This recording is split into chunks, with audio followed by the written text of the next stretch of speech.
O mês de fevereiro terminou, e os números finalmente revelam o que realmente aconteceu dentro da estratégia. Durante todo o período, o robô executou 1.863 operações no mercado. Isso significa que a estratégia esteve ativa praticamente o tempo inteiro, analisando o movimento, aproveitando microvariações e transformando volatilidade em resultado. Mas o número mais importante não é a quantidade de operações, é a consistência da curva de crescimento. Quando observamos o gráfico de evolução do saldo, vemos algo extremamente raro no trading automatizado. Uma linha ascendente praticamente contínua. Não há grandes picos artificiais. Não há saltos violentos seguidos de colapsos. O que aparece no gráfico é algo muito mais difícil de construir. Crescimento gradual, estável e controlado. O lucro bruto total atingiu 6.214 dólares, enquanto as perdas somaram 3.734 dólares. Isso resulta em um lucro líquido final de 2.479 dólares ao longo do período analisado. Pode parecer apenas um número à primeira vista.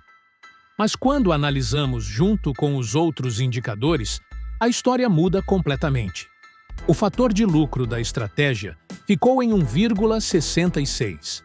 Isso significa que, para cada dólar perdido, o sistema conseguiu gerar aproximadamente $1,66 de retorno. Em termos de estatística de trading, qualquer estratégia acima de 1,3 já é considerada saudável. Acima de 1,5, começa a entrar em território de sistemas robustos. Outro número extremamente importante aparece logo abaixo. O drawdown máximo foi de apenas 1,90%. Esse dado é simplesmente absurdo para quem entende de robôs de trading. A maioria dos sistemas automatizados que circulam na internet opera com drawdowns entre 20% e 60%. Muitos chegam até a 80% antes de quebrar a conta. Aqui estamos falando de um sistema que conseguiu operar mais de 1.800 trades, mantendo uma pressão máxima sobre o capital inferior a 2%. Isso muda completamente o perfil de risco da estratégia. Outro dado interessante aparece na distribuição das operações. Das 1.863 operações executadas, 1.318 terminaram em lucro, enquanto 545 foram perdas. Isso representa uma taxa de acerto de aproximadamente 70,75%. Mas o mais importante não é apenas acertar mais, é entender como as perdas são controladas. O maior trade vencedor registrado foi de 160 dólares, enquanto a maior perda individual foi de 83 dólares. Ou seja, quando o mercado oferece oportunidade real, o sistema consegue capturar movimentos significativamente maiores do que as perdas médias.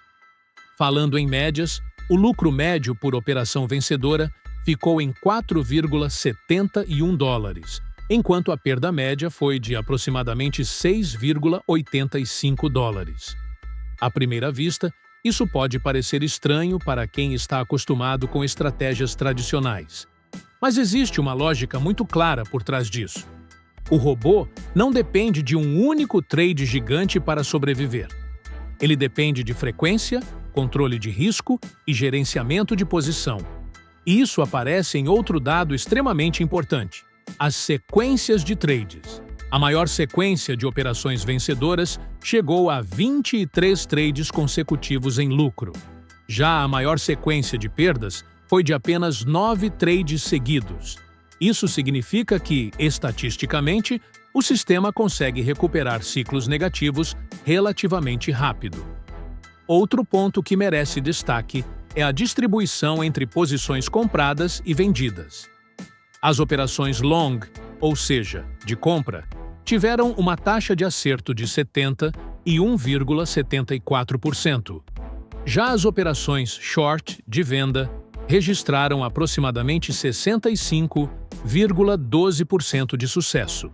Isso mostra que a estratégia se adapta melhor a movimentos de alta. o que é bastante comum em índices e ativos com tendência estrutural ascendente. Mesmo assim, o robô consegue capturar movimentos de queda com eficiência suficiente para manter a curva de crescimento equilibrada. Agora vamos olhar para o comportamento da curva de capital. Se observarmos atentamente o gráfico, veremos que o crescimento não acontece em grandes explosões. Ele acontece em pequenos degraus constantes. Isso indica que o sistema está explorando micromovimentos do mercado, acumulando ganhos progressivamente ao longo do tempo.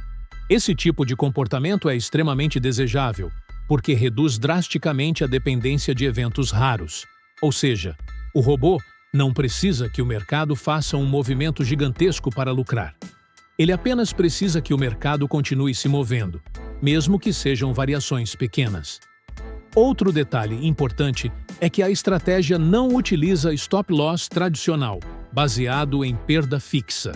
Em vez disso, o sistema trabalha com múltiplos mecanismos de saída positiva, protegendo o saldo quando o ciclo entra em lucro. Entre esses mecanismos estão fechamento por take profit médio, fechamento por lucro acumulado em dólares e fechamento por percentual positivo da carteira aberta. Esse modelo cria um efeito interessante. As operações não precisam acertar um alvo específico individualmente. O que importa é que o conjunto das posições produza resultado positivo.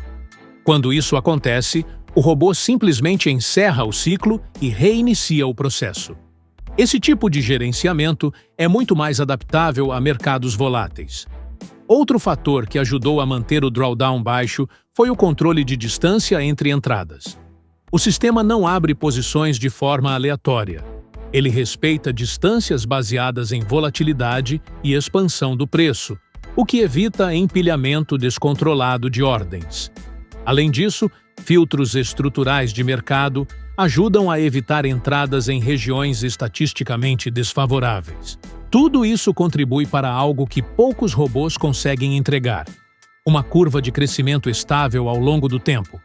E isso talvez seja o indicador mais importante de todos, porque no trading automatizado, lucros isolados não significam muita coisa. O que realmente importa é repetibilidade. Se uma estratégia consegue produzir resultados consistentes durante centenas ou milhares de operações, então ela começa a demonstrar robustez estatística. E é exatamente isso que os números de fevereiro mostram. Mais de 1.800 trades executados, uma curva de saldo ascendente, drawdown extremamente baixo e um sistema que continua evoluindo. Mas talvez o ponto mais interessante ainda esteja por vir. Porque esses resultados não representam o limite da estratégia. Eles representam apenas uma etapa do desenvolvimento. Novos filtros, novos métodos de gerenciamento e novas lógicas de entrada continuam sendo testados para aumentar ainda mais a eficiência do sistema. O objetivo não é apenas ganhar dinheiro no curto prazo.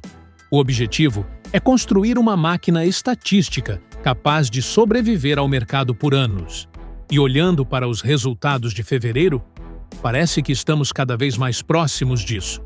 O robô continua operando, os testes continuam rodando, e os próximos meses vão revelar até onde essa estratégia realmente pode chegar.